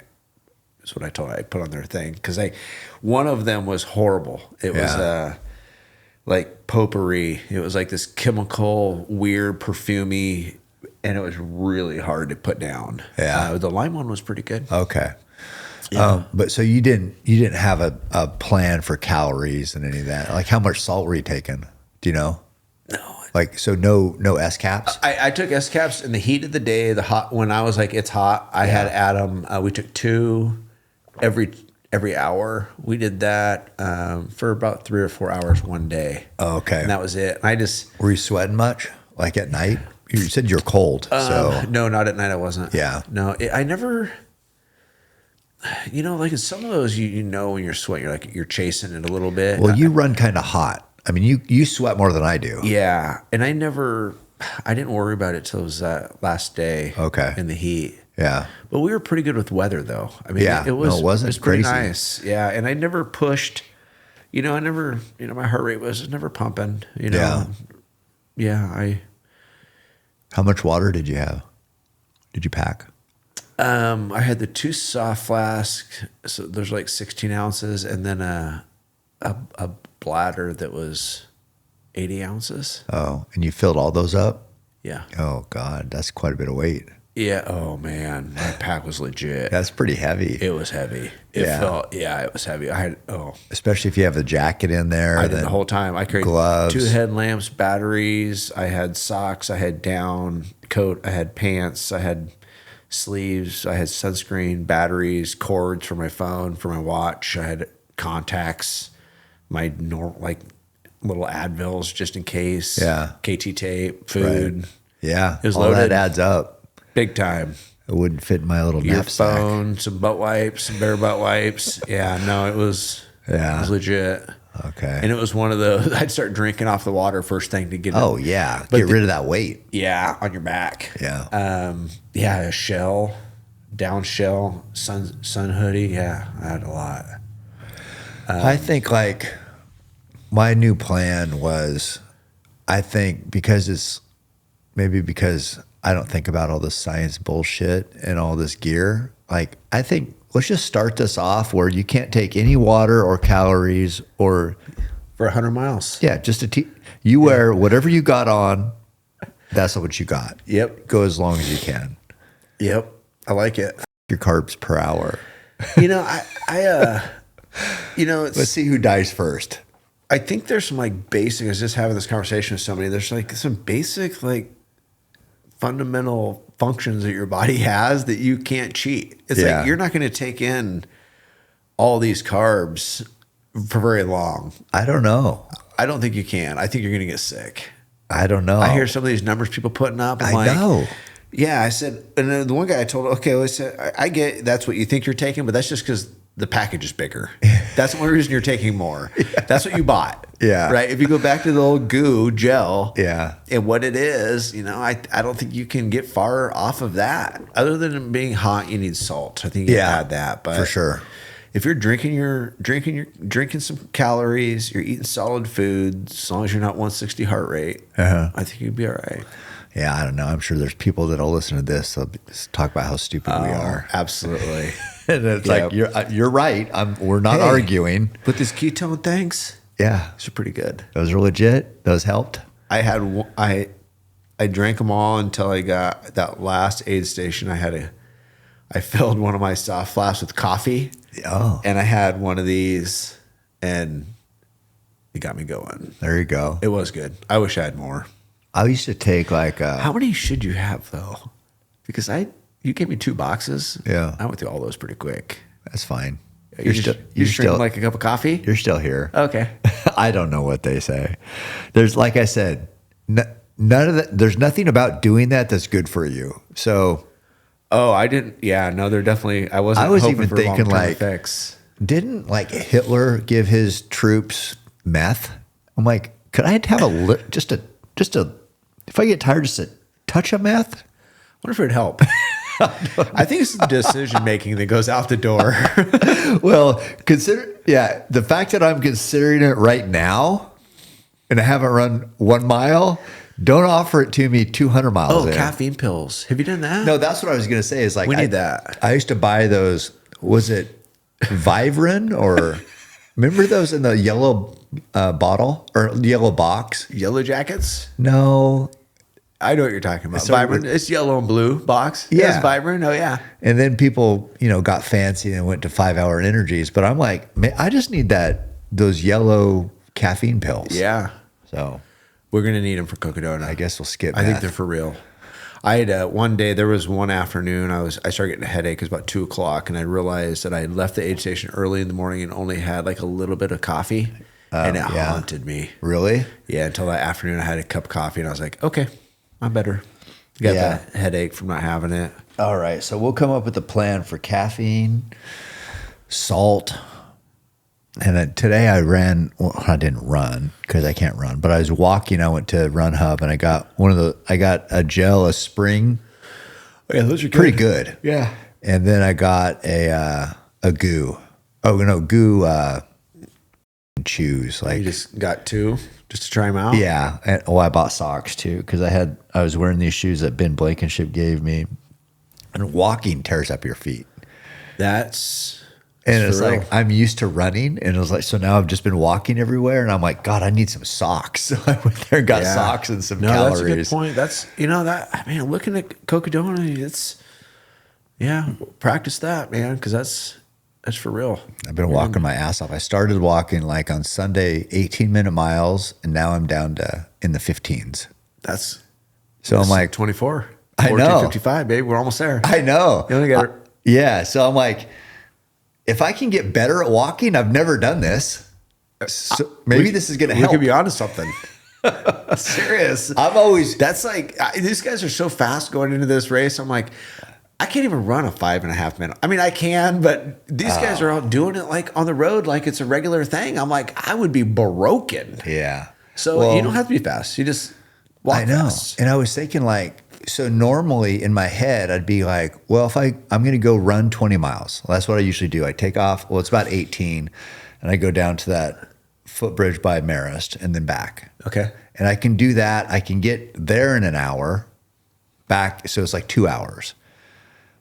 And I wouldn't run any more than that. I'm still just getting 20 miles, except now I'm doing it in 6 hours. So it's like triple time on my feet. That's got to be useful. Oh, it is. That time on your feet, because you know how you start walking, like I never walk. My hips are pissed. My hips are fucking, so I'm like, God, I can get this shit out of the way now. You gotta get the pulls out now. Yeah. You need it with pulls. That's what maybe tomorrow I'll do. I'll just do a bunch of summits and with the poles. Oh, even just walking flat ground, getting efficient. Yeah, because that's true. That's a big part of it. Because I'll tell you, that was the thing after my shoulders. I use those poles the entire time. I never put them away. Never broke them down. White thing on there. I don't know what the hell that is. It's a sticker from an apple. It looks like. That's to snort my meth. I'm getting used to it for the race. Just practicing.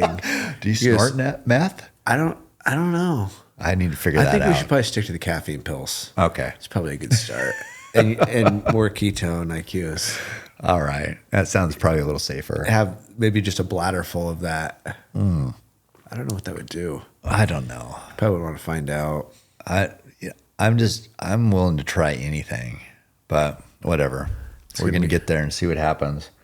There's a lot of fast people in Cocodona. There's a ton of fast people. He's going to be a barn burner. God. But like carnage. What'd you get in that one? It's 80 some hours? 88. 80. Oh, same? No, I did 86. 86. Yeah. At Cocodona. I mean, normally. Yeah. But it was a different course than you guys. Yeah. I mean, I don't even, who knows what my body's going to do, but 80 would be good. Sure. Right? Would that be good? I think I think somebody's going to win it in like 60. Well, I don't know. Oh, yeah, maybe. Right? Someone that's getting paid. I know. Somebody that's a beast. Those fast guys. I couldn't imagine having to just like get up and be like, guess what my workout's going to be your today. job?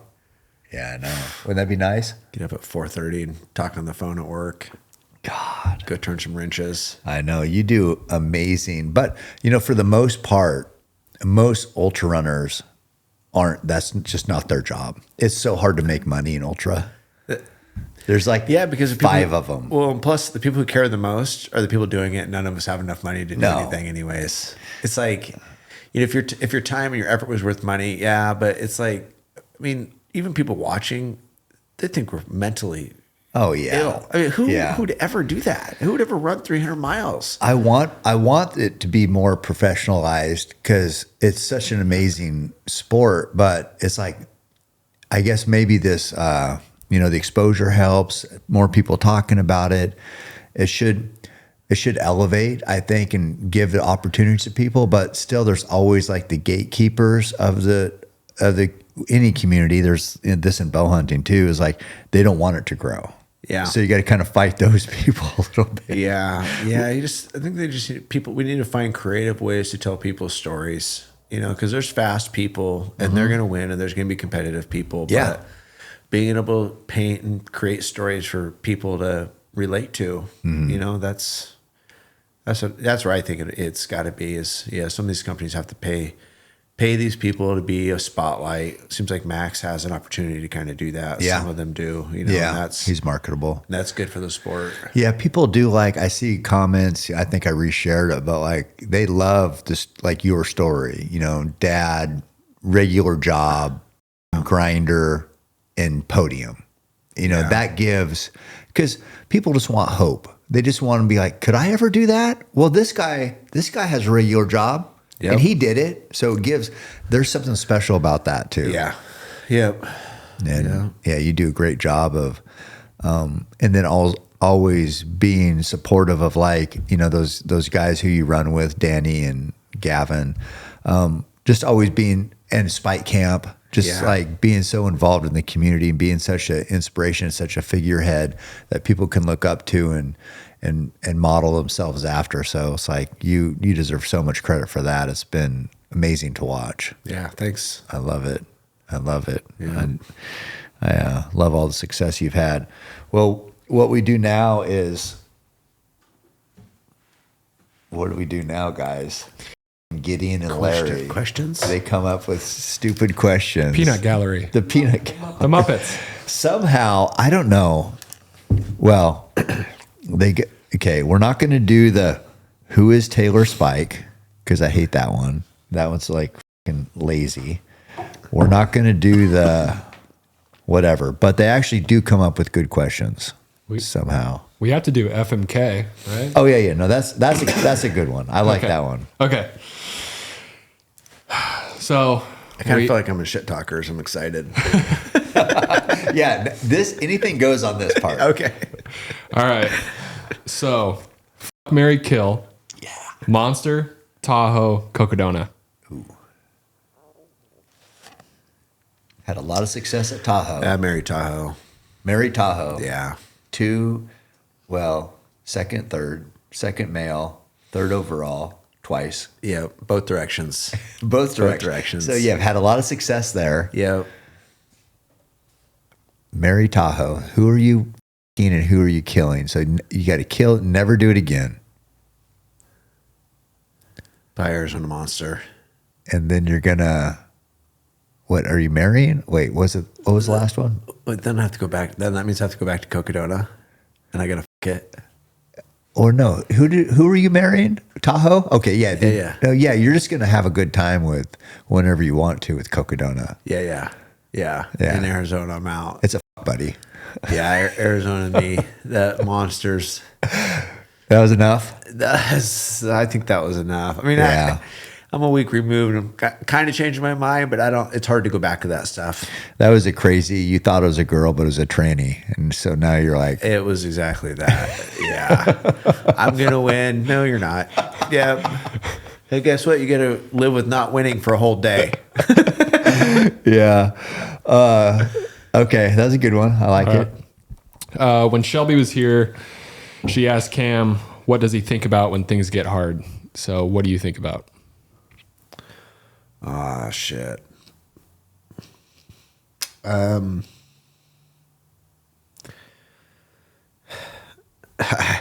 coined a saying, it'll never hurt as much as it did that one time. There you go. Yeah. So when you faced it and lived through it, that's got to give you hope for the next time, huh? Yep. Yeah. Yeah. Yep. It can be worse. It can be worse. And if that's like I told Paxton, he was saying something about one of the dads saying, your dad's crazy. I don't know how you can do that. I was like, I've seen the darkness. This ain't it. Yeah. This ain't it. No. This is living. We're lucky to do this. All these people supporting us, encouraging us, and all those people online watching for days. When you ever get to do something, you can be that selfish that all these people are like, yeah, go get it.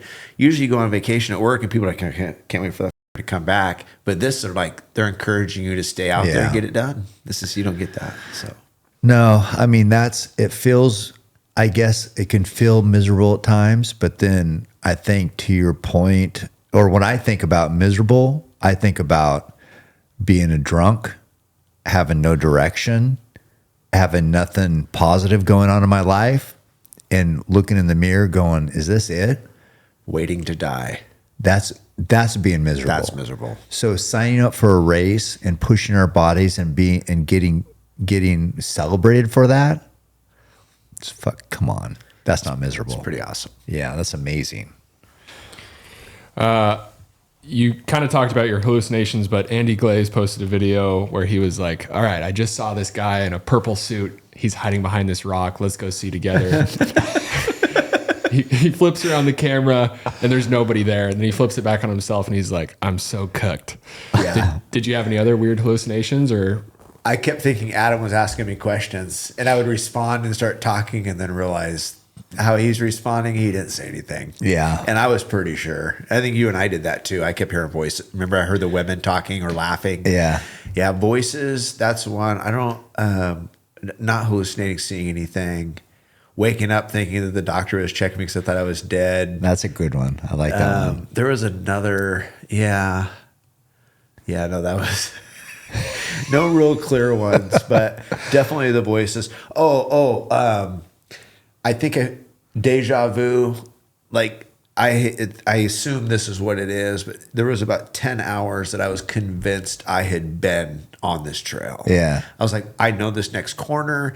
I know this ridge. And Adam was just laughing. And finally I'd realized I was so tired that the delay from seeing it till my brain saying I'd seen it, I could feel it. I mean, it was plain as day. Does that make sense? It was like running. I felt like I was floating down the trail when I realized you're just delayed so long that you're not going to react. It's, hopefully Macy can find this video, but that's exactly like what happened. Courtney was I can't remember what she was doing. I think it was a Colorado Trail when she's going after that record. It wasn't when I was with her, but she was sitting there drinking I think coffee or something. And she's like, have we already done this? Yeah. And they're just like, what do you mean? She's like, I feel we already did this, right? And they're just like, no. I asked the guy, I said, hey, when you come around this corner, is there it looks like a projector screen, like a drive-in theater? And he's like, that's not here. And I'm like, really? Yeah. I've been here. It was horrible. Yeah. So that I think like that long without sleep, like maybe that second night, the first night we can get through is fine, but second night your brain is like, what are we doing here? After 60 hours, something happens. Yeah. It gets for real. You go a little nuts. Yeah. Brain just doesn't work right what is basically what's happening. Yeah. I don't know how to explain it, but when me and Maggie were running with Courtney on that Colorado Trail, and then I would ask her something and she was like, wouldn't say anything. And then it'd be like way down the trail, like a long time. And then she'd answer. Yeah. I'm like, okay. Yeah. It seemed quick. I seemed witty. What else you got? A lot of people talk about ultramarathons and how, it's a form of therapy because it's just you and yourself out there. So what's one truth you had to face about yourself during this race? Oh, gosh, dang it. These are good ones. That I'm soft, that I have sold myself. I sold myself short. I've sold myself short. I can do more. I can always do more. Might not be a lot, but, and it wasn't even in running. It was more just in life. You think you're tapped, you've reached your max, you've done this, but I could do more. I can do more. Yeah. It's like, finding, what's our true limit? Because we quit way before it generally. Yeah, well, and then a race like this shows you like, God, what have I been doing? I've been capable of this the whole time. Like I told them, I was like, and I thought I've been too tired to go for a run before. When you're 100% fresh, or just because you ran the day before. Oh yeah, right. Or it was that, and then just knowing that you still have time, and that there's some clarity things in there too, just in life in general. That how can you be How can you impact your family more? Just that type of stuff. You got 88 hours to think about it. You get through most of that in about 24. Yeah. And then you can reel it back and reel it back. And then you start overanalyzing. And then you start beating yourself up. I'm glad I don't have a notepad. Yeah. Because it would be bad. Because people would read it and go, this f***er's nuts. Yeah, his doctor's right. Pretty clinical. That's what I think one of the questions, these guys had a good one. I think maybe it's for Courtney. She's like, or not she.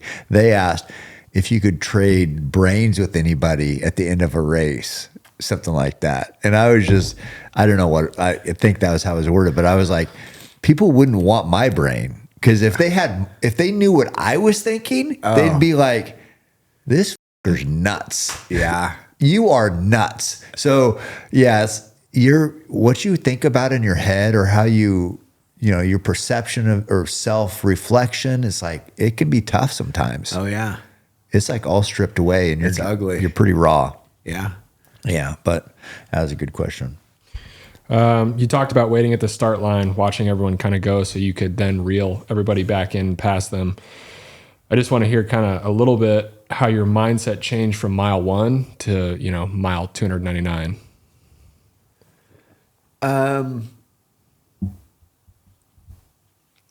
It didn't. I was going to be patiently. I was going to be patient. The only thing that happened in those first couple miles was getting lost a couple times. And that was like, okay, I'm in the back of the Congo line. It is what it is. I got plenty of time. And that was just kind of the whole deal was like, I got plenty of time. I got plenty of time. I just got to do my thing, not blow up. And I got time. My game plan never changed. There was times that they were like, the crew was like, okay, here we need to do this and that. And I said, this is not how this is going to work. I'm just going to stick to my plan, keep eating, keep drinking, and just keep moving forward. Yeah. Yeah. I couldn't get out of that headspace. It's so mental. It's like, I wish there was a way to trick yourself. Like to just you make it all about everything else, but really it's just the will to keep taking another step. That's what I told those guys. I said, all we're doing is willing we're all fit. We're all fit. You can be so fit, but we were willing ourselves to the finish. Yeah. I mean, that's what it comes down to. You're just telling yourself you can do it. And that's where I was, that whole, you see the bar or, you see the finish and also it starts getting hard. Yeah. I wanted to keep that away so bad because that was the thing I knew. If I got to 200, I'm like, I only got 100 to go. Or at some point, I would let my guard down. Yeah. It was going to get harder. Yeah. So you just focused on the moment. Yep. Yeah. Taking another step, taking another step, taking another step. It was focusing on that over and over and over and over. Yeah. That's good. That's good advice. All right. Last one. You have to choose one moment from this race that you wish you could replay.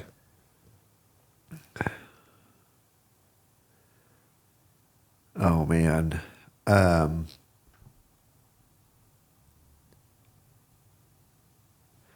Probably hugging my dad at the finish. That'll be one I wish I could keep in the bank. Yeah. That'll be important for a long time. Yeah. How'd that feel? Well, you like to always think your dad's proud of you, right? But you don't always really get that. That was like the first time that I was like, okay, I know he's been proud of me, and I know from a sibling, you probably have seen it, but I never really felt like he was super proud until then. It was like just 3 hours before that, I totally let those guys down, thinking I was going to quit, and he'd like turned his back and walked away. He's just like that, how he gets frustrated, didn't know what to do, and to go from that to finishing and being done and knowing that I had impacted those guys as much as I had by not quitting was pretty special. It was pretty special. What did he say? Nothing. He was just sobbing. And holding him. He's old now, and it's like holding an old man. It's I don't get many more of those. Yeah. That's one day I won't get it.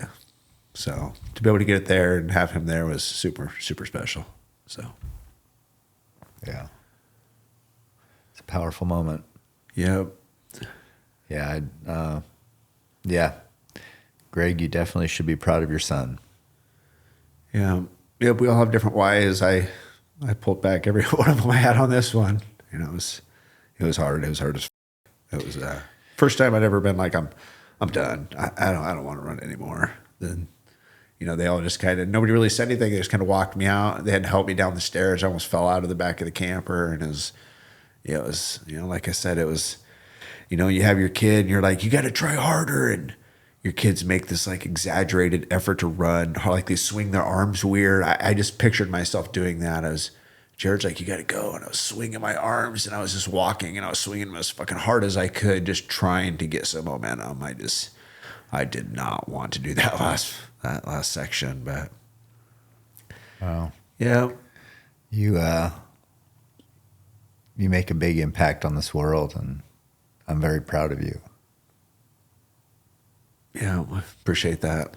Yeah, you're amazing. I see what you do for the people here. I know how you impact me. I know how good it feels to be able to talk about you and share your accomplishments and say, my brother's a beast. Yeah. Very proud of you. Well, I'm glad you can say that. I'd try hard. Well, thanks for the recap. I love you. Good job. Thanks. Yeah, amazing accomplishment. So, yeah, that was fun. I'm sure people enjoy the discussion, and they a lot of questions, a lot of feedback on you, I see a lot of people celebrating you. So, yeah, thanks for doing this. Yeah, absolutely. All right, guys, keep hammering. Thanks again. Someone to blame, they sent their hate, it fuels my pace. I am Roy Tough, I am the change, the few endure, feeling like Cam Haynes. Oh.